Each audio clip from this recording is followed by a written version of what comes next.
के top 5 questions और ये सारे क्वेश्चंस एनटीपीसी 2025 के क्वेश्चंस हैं। एनटीपीसी 2025 के क्वेश्चंस हैं। ठीक, चलिए शुरू करते हैं और देखते हैं पहला क्वेश्चन। पहला क्वेश्चन है, यदि किसी संख्या के 55% का 15%, यदि किसी संख्या का 55% का 15% 2475 है तो उस संख्या का 51% कितना होगा। ठीक, तो ये क्वेश्चन है। अब देखिए इसका हम लोग सोल्यूशन देखेंगे। करें किसी संख्या का 55% का 15%, तो देखिए इसको करने के लिए हम लोग एग्जाम में कैसे करेंगे, मेनली पहले बेसिक देख लेते हैं। मान लीजिए कोई संख्या यक्स है, यक्स का 55% नीचे 100 कर देंगे परसेंटेज हटाने के लिए, फिर 15% इसी संख्या का 15% का है, इसलिए ये इतना कितना है 2475। अब देखिए यक्स निकालने के लिए हम लोग क्या करेंगे, इसको इधर लेके जाएंगे तो सब उल्टा पुल्टा हो जाएगा। ठीक, यानी कि जो नीचे का ऊपर हो जाएगा, ऊपर का नीचे हो जाएगा। इसी काम को हम लोग डायरेक्टली करेंगे एग्जाम में।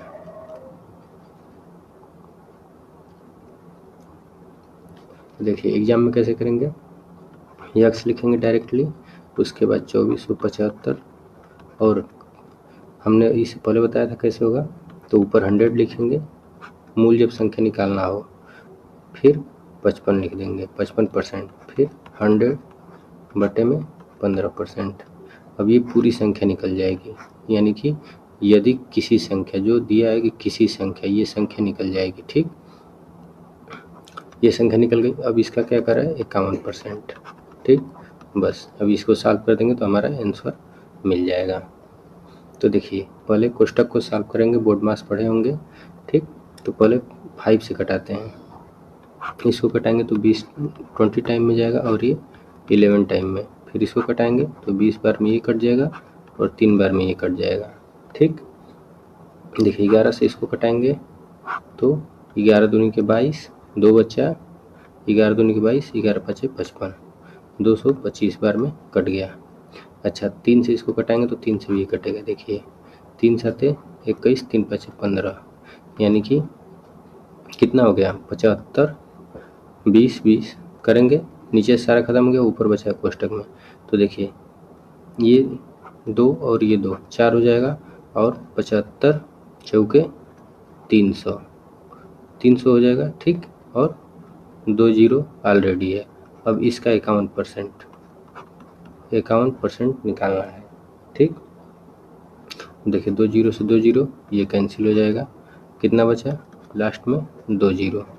फिर अब 3 का गुणा कर दीजिए 51 में, तो 3 और 3 5 15। ठीक, तो ये क्या हो गया, यही आंसर हो गया। आंसर क्या हो जाएगा, ऑप्शन 4 इसका सही जवाब हो जाएगा। ठीक, इसको ध्यान रखेंगे। अच्छा यहाँ पे जो कॉन्सेप्ट उल्टा किए हमने पहले बेसिक बताया था, अब तो समझ में आ गया था, लेकिन जब कोई क्वेश्चन में कि यदि किसी संख्या, यानी कि जो संख्या पूछ रहा है अगर उसको पूछना हो, वही पूछ रहा हो और उसका रिजल्ट दिया हो, ठीक, तो क्या किया जाता है कि हमेशा 100 को ऊपर कर लिख कर और जितना परसेंट दिया रहता है उसको नीचे लिख देते हैं। ठीक, जितना भी दिया रहे उससे कोई मतलब नहीं है। तो जब मूल संख्या, इसको क्या बोलते हैं मूल संख्या, मूल संख्या, तो जब मूल संख्या पूछ रहा हो और उसका रिजल्ट दिया हो, यानी बराबर के इधर का दिया हो, तो ऐसे उल्टा करके लिख देते हैं। यही चीज़ हम शुरू में बताने वाले थे, लेकिन हमने बेसिक में बता दिया ताकि समझ में आ जाए। ठीक, तो चलिए ये क्वेश्चन छोटा सा क्वेश्चन था, बस कैलकुलेशन था। चलिए अगले आगे देख लेते हैं। अगला क्वेश्चन है, एक बस को ए से बी तक की यात्रा करनी है, यानी कि एक बस है उसको ए से बी तक की यात्रा करनी है। बस पहली 1/3 दूरी कितने की स्पीड से 25 किलोमीटर प्रति घंटे की चाल से, और अगली 1/4 दूरी कितने की 30 किलोमीटर प्रति घंटे की चाल से तय करती है। शेष यात्रा 50 किलोमीटर प्रति घंटे की चाल से चलती है। ठीक, तो पूरी यात्रा के दौरान बस की औसत चाल एवरेज पूछा किस में, किलोमीटर पर आवर में। अच्छा ऐसे क्वेश्चंस में यूनिट ध्यान देना चाहिए कि किलोमीटर पर आवर दिया है कि मीटर प्रति सेकंड दिया है। तो देखिए क्वेश्चन अच्छा है, छोटा सा क्वेश्चन है, करेंगे तो जल्दी हो जाएगा। अब देखिए 1/3 दूरी क्या है ना, दूरी क्या है 1/3, तो हम लोग मान लेते हैं लेट, यानी कि माना दूरी डिस्टेंस। अभी हम बताते हैं क्या मानेंगे, कैसे मानेंगे। यहाँ पे लिख के छोड़ दीजिए। का 1/3 दूरी, तो 1/3 दूरी 1/3 कर दीजिए। फिर क्या है 1/4 दूरी 1/4 कर दीजिए। अब क्या करिए शेष का है, अब कुछ नहीं का है तो इसको छोड़ दीजिए, दूरी की बात कर रहे हैं। अब देखिए इसका क्या करिए एलसीएम ले लीजिए। एलसीएम क्या होगा 12, इसी को मान लीजिए क्या होगा कि कुल दूरी 12 हो गई। ठीक, ऐसे जब भी ऐसा क्वेश्चन है तो ऐसा ही करना है। ठीक, मान लीजिए कुल दूरी क्या हो गई 12 हो गई, यहाँ पे लिख देते हैं। अब देखिए करेगी पहली दूरी यानी कि फर्स्ट डिस्टेंस यहाँ पे कर लीजिए, क्या हो जाएगा कितना हो जाएगा 12 का 1/3 यानी कि 4 किलोमीटर। ठीक, वहीं पे डिस्टेंस सेकेंड डिस्टेंस क्या कर रहा है कि कितना 1/4, 1/4 यानी कि 12 का 1/4 कितना हो जाएगा 3 किलोमीटर। ठीक, अब करेगी शेष यानी कि थर्ड दूरी, तीसरी दूरी क्या हो जाएगी।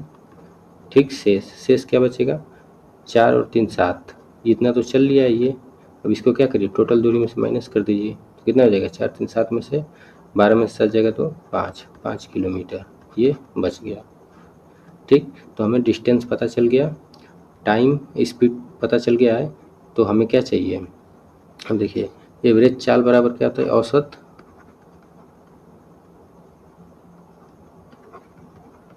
एवरेज स्पीड, औसत चाल बराबर कुल दूरी बटे में कुल समय, हमें टोटल समय चाहिए। अब देखिए डिस्टेंस हमें मिल गया है, स्पीड मिल गया है, तो हम लोग टाइम आसानी से निकाल लेंगे। अब यहाँ से टाइम निकालना स्टार्ट कर दीजिए। यहाँ से देखिए रेड पेन से हम क्या करें टाइम निकालें हैं। T1 कितना है डिस्टेंस 1 4 किलोमीटर, इसमें क्या करिए समय से क्या करिए अरे स्पीड से क्या करेंगे भाग दे देंगे, तो क्या निकल जाएगा टाइम निकल जाएगा। तो ये कितने है 25 किलोमीटर। ठीक, फिर दूसरा समय निकाल लीजिए। दूसरा समय कितना है 3 किलोमीटर, डिस्टेंस कितने 3 किलोमीटर, कितने के चाल से 1/4 चाल 30 किलोमीटर, 30 किलोमीटर प्रति घंटा, इसको निकाल लीजिए तो ये आ जाएगा 1/10। फिर डिस्टेंस तीसरी जो शेष दूरी वाली है, तो शेष दूरी कितनी है 5 है और कितने की स्पीड से 50 की स्पीड से ये कवर करता है, तो ये भी क्या आ जाएगा 1/10। अब क्या करें टोटल कुल दूरी बटा में कुल समय, एवरेज स्पीड निकालना है, तो यहाँ पे लिखेंगे एवरेज स्पीड यहाँ फार्मूला लिखेंगे। कुल दूरी कितनी है हमारी 12। ठीक, 12 है। और टोटल टाइम यहाँ से हम लोग क्या करते हैं काउंट कर लेते हैं। टोटल टाइम देख लीजिए, सबको जोड़ दीजिए 4/25 प्लस 1/10 प्लस 1/10, एलसीएम लेंगे तो कितना हो जाएगा 50 हो जाएगा। ठीक, ये हो जाएगा 8 + 5 + 5 यानी कि 18/में क्या हो जाएगा 50 हो जाएगा। ध्यान रखेंगे 18/50। अच्छा इसको 2 से कटाएंगे, 2 से कटा देंगे तो ये कितना आ जाएगा 9/10। 2 से कटाएंगे तो 25 हो जाएगा। यहाँ पे सॉरी यहाँ पे 25 कलर नहीं समझ में आ रहा है, यहाँ पे देखते हैं 2/25 कोने में। ठीक, 9/25 यहाँ पे कर लेंगे आप लोग का, इसको ऐड कर लेंगे तो देखिए कुल दूरी बटे में कुल समय कितना हो गया 9/25। ठीक, अब ये क्या होगा 25 ऊपर चला जाएगा। ठीक, तो 12 × 25/9, 3 से कटाएंगे 3 चौके 12, तितली के 9, 25 चौके 100/3। 100/3 की वैल्यू क्या आती है ये 33 सही 1/3, ये इसका ऑप्शन सही, ऑप्शन ए सही हो जाएगा। ठीक, तो ऐसे बस छोटा सा क्वेश्चन था, बस इसमें बताने की बातें दिखा है तो हटा दें, इसको हटा देते हैं। अब आप लोग स्क्रीनशॉट ले लीजिएगा। देखिए यहाँ से कुछ नहीं करना था, बस इसको हटाना था, इसको हटा दीजिए यहाँ से एकदम, ये सब हटा दीजिए। देखिए इसको एग्जाम में कैसे करना है, बस दूरी पता चल गया तो बस डिस्टेंस यहाँ पे यहीं पे दिमाग लगा लीजिए। 1/3 कर रहा है तो 1/3 कितना हो जाएगा 4 3 और 5 बस। समय अब समय नहीं, अब इसको क्या करिए डायरेक्टली यहीं से 4 भागा में क्या कर दिए 25, फिर 3/30 और 5/50 भाग दे के तुरंत करिए। 4/25 1/10 1/10 इसको ऐड करेंगे कितना आएगा 9/25। बस कुल दूरी 12 12/9 बटे में 25, 25 ऊपर चला जाएगा और ये 3 से कटेगा, 3 चौके 12, 33 9, यानी कि 4 गुणित 25 बटे में 3, यानी 100 बटे में 3, 33 से 1 बटे में 3। इसकी वैल्यू याद रख लीजिए, बस ऐसे एग्जाम में करना होता है। चलिए अगला क्वेश्चन देख लेते हैं। अगला क्वेश्चन है, एक टैंक से 3 पाइप जुड़े हुए हैं। ठीक, कोई टैंक है, मान लीजिए टैंक है, ठीक, इससे 3 पाइप जुड़े हुए हैं। एक पाइप एक है, ये दूसरा और एक तीसरा है। ठीक, एक आउटलेट है इसमें। ठीक, देखिए कह रहा है पहला पाइप 5 घंटे में पूरी तरह से भर देता है। भरने वाले का क्या होगा, एरो अंदर होगा। ठीक, और खाली करने वाले का बाहर। दूसरा इसे 4 घंटे में पूरी तरह से भर देता है और तीसरा इसे 20 घंटे में खाली कर देता है। यदि तीनों पाइप को 7 AM समय दे दिया है, खोल दिया जाता है तो टंकी किस समय पूरी तरह से भर जाएगी। ठीक, तो बस वही एलसीएम मेथड इसमें लगाएंगे। क्या करेंगे, एलसीएम मेथड। देखिए इनलेट 1, इनलेट 2, जो पाइप पानी भरता है टैंक में उसको इनलेट बोलते हैं, इनलेट, और एक होता है आउटलेट। ठीक, तो आई से एक को लिखते हैं, ओ से, और एक आउटलेट है। ये कितने में भरता है, 5 घंटे में, ये 4 घंटे में, और खाली कितने में करता है, 20 घंटे में। दोनों सबका एलसीएम ले लीजिए, एलसीएम क्या आ जाएगा, 20 ही आ जाएगा। तो ये 4 5 6 20, इसकी क्षमता कितनी हो जाएगी, 5, और इसकी 1, ये माइनस में रहेगा। अब करेंगे तीनों को एक साथ खोल दिया जाता है, यानी कि I1 plus I2 plus outlet, तीनों खोले तो तीनों की क्षमता क्या हो जाएगी, 5 4 9, 9 में से क्या होगा -1, तो क्या हो जाएगा 8। अब 8 की क्षमता से ये एफिशिएंसी निकलती है, एफिशिएंसी क्षमता, तो 20 को भरना है किससे, 8 की क्षमता से। ठीक, तो कितना आ जाएगा, 8 दूनी की 16 दशमलव और 40 बचा, 8 5 40, ये हावर में आएगा, घंटे में ये समय आया है, ये टाइम आ गया। ठीक, समय। अब देखिए कई बजे खोला गया था, 7 बजे। टंकी को कितने बजे खोला गया था, 7 बजे, 7 AM पे। ठीक, इसमें क्या करिए 2.5 घंटे ऐड कर दीजिए, तो कितना हो जाएगा 9 AM। तो इसका सही जवाब क्या होगा, ऑप्शन 4, ये इसका सही जवाब हो जाएगा। ठीक, बस छोटा सा क्वेश्चन था, देख लीजिए। चलिए अगला क्वेश्चन देख लेते हैं। अगला क्वेश्चन है, एक डिब्बे में 10 रुपये के नोट, 20 रुपये के नोट और 50 रुपये के नोट 3:5:7 के अनुपात में है। यानी कि किसके रेशियो में, 3 संबंध 5 संबंध 7 के अनुपात में। नोटों की कुल धनराशि यानी टोटल अमाउंट दे दिया है 3,360 रुपये। तो पूछ रहा है कि 20 के नोट और 50 के नोटों की कुल संख्या कितनी है। ठीक, देखिए छोटा सा क्वेश्चन है, इसको समझ लीजिए। कह रहे हैं कि 20 के कितने के नोट हैं, 10 के, 20 के और 50 के। ये क्या है, ये रुपए हैं, नोट। अब नोटों की संख्या, नंबर ऑफ नोट, तो इसका रेशियो दिया हुआ है। ठीक, तो रेशियो दिया तो इसको हटा देते हैं, बस क्या लिख देते हैं, नोट लिख देते हैं यहाँ पे, नोट। ठीक, एक मिनट इसको अरेंज कर देते हैं सही से, थोड़ा सही समझ में आ जाएगा। ये क्या है, रुपया, 10 का नोट है, 20 का नोट है, 50 का नोट है। अब नोट की संख्या कितनी है, वो दिया है रेशियो में 3:5:7। अच्छा, जब रुपए के यानी 10 रुपये का एक नोट है, उसको 3 से गुणा करेंगे तो क्या निकलेगा, अमाउंट निकलेगा, यानी कि 30 रुपये हमारे पॉकेट में। मान लीजिए कि 10 का नोट हम अपने पॉकेट में रखें, 3 तो कई रुपये रखे, 30 रुपये रखे हैं, तो बस वही यहाँ पे क्या हो जाएगा, अमाउंट हो जाएगा। तो ये 30 हो जाएगा, गुणा कर दीजिए इसको, फिर ये 100 हो जाएगा, और ये कितना हो जाएगा 350। इनकी ये रुपये आ गया, किस में, रेशियो में आ गया। अच्छा, ये अमाउंट, इस अमाउंट की वैल्यू दी हुई है। अच्छा, सबको ऐड कर लीजिए, क्योंकि हमें टोटल अमाउंट दिया हुआ कितना, 3,360 अमाउंट हमें दिया हुआ है। तो रेशियो में कितना है अमाउंट टोटल, 350 में 100 जोड़ेंगे तो 450, और 450 और 30 जोड़ देंगे तो 480। 480 कितने की वैल्यू दी है इसका, 3,360। ठीक, अब इसको कटाएंगे, 0 से 0 कैंसिल हो जाएगा। ठीक, पेन का चेंज, फिर जब इसको कटाएंगे तो ये आपका कितने बार में कट जाएगा, 7 बार में। तो 1 की वैल्यू 7 आ गई। अब पूछ रहे हैं नोटों की संख्या, तो संख्या यहाँ पे आई, ये देखिए ये संख्या है, ये संख्या किसका पूछा है? 20 का, तो 20 का ये और 50 का 7। अब इसका पूछा है कि नोटों की संख्या कितनी है, तो दोनों को जोड़ दीजिए, कितना आ जाएगा? 7 5 12। तो 12 का वैल्यू 7 गुणते 12 तो कितना आ जाएगा? 12 7 84। यही इसका आंसर आ जाएगा। ऑप्शन 4 सही हो जाएगा। ऑप्शन 4 इसका सही हो जाएगा, 84। ऐसे देखिए क्या है कि कुल संख्या किसकी, कुल संख्या में किसकी क्या है? 20 और 50 की, इसलिए हमने क्या किया? इन दोनों को जोड़ दिया। अगर पूछा होता 10 और 20 की कुल संख्या तो 3 और 5 को जोड़े होते। ठीक, इस बात को ध्यान रखेंगे। चलिए अगला क्वेश्चन देखिए। अगला क्वेश्चन है, एक दवा का कैप्सूल एक बेलन के आकार का है जिसके प्रत्येक सिरे अर्धगोलाकार हैं। ठीक, कैप्सूल की कुल लंबाई कितनी है? 3 सेंटीमीटर और बेलन के अनुप्रस्थ काट का व्यास कितना है? 1.4 सेंटीमीटर। कैप्सूल की अनुमानित क्षमता सेंटीमीटर क्यूब में बताना है और पाई का मान क्या रखेंगे हम? 22/7।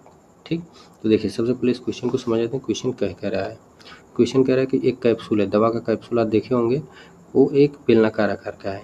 तो बेलनाकार आकार का है, ये समझा दे रहे हैं, फिर इसको हम हटा देंगे। एक बेलनाकार आकार का है। ठीक, और कह रहा है कि इसके दोनों सिरों पे क्या है? अर्धगोलाकार एक सिरा लगा हुआ है, मतलब कैप लगा हुआ है। तो ये ऐसे होगा। ठीक, ये कैप लगा हुआ है। अब ध्यान रखेंगे जब भी कोई गोला बनता है या अर्धगोला बनता है तो देखिए मान लीजिए अर्धगोला है।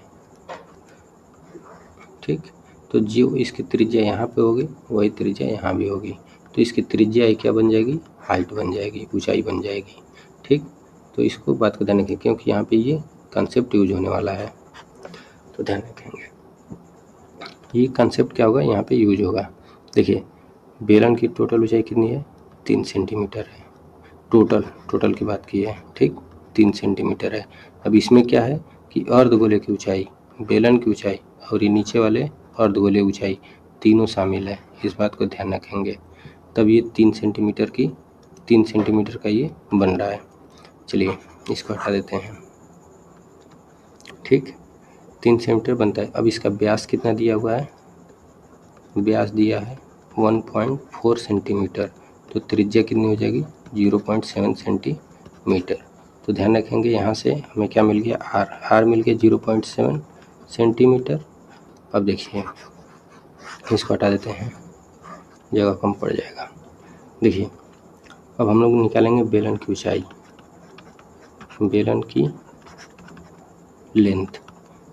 टोटल लेंथ कितनी है? 3 है। इसमें से हम लोग क्या करेंगे? अर्धगोले की ऊंचाई क्या करेंगे? माइनस कर देंगे। तो अर्धगोले की ऊंचाई क्या होगी? उसकी त्रिज्या होगी। तो 2 अर्धगोला है तो 2 का गुणा कर देंगे 0.7, यानी कि 3 माइनस 1.4। तो टोटल बेलन की ऊंचाई कितनी जाएगी? 1.6 सेंटीमीटर। तो हमें ऊंचाई मिल गया, त्रिज्या मिल गया। अब हम बेलन का आयतन निकालेंगे। बेलन का आयतन पाई आर स्क्वायर एच। ठीक, अब मान रख दीजिए यहाँ से पाई का मान 22/7 गुणते आर कितना है? 0.7 है, तो 0.7 गुणते 0.7 गुणते ऊंचाई कितनी निकाले हैं? ये लेंथ, ऊंचाई हाइट कह लीजिए या लेंथ कह लीजिए। ठीक, तो 1.6 ये बेलन का है, ये कटाएंगे तो 0.1 आ जाएगा। ठीक,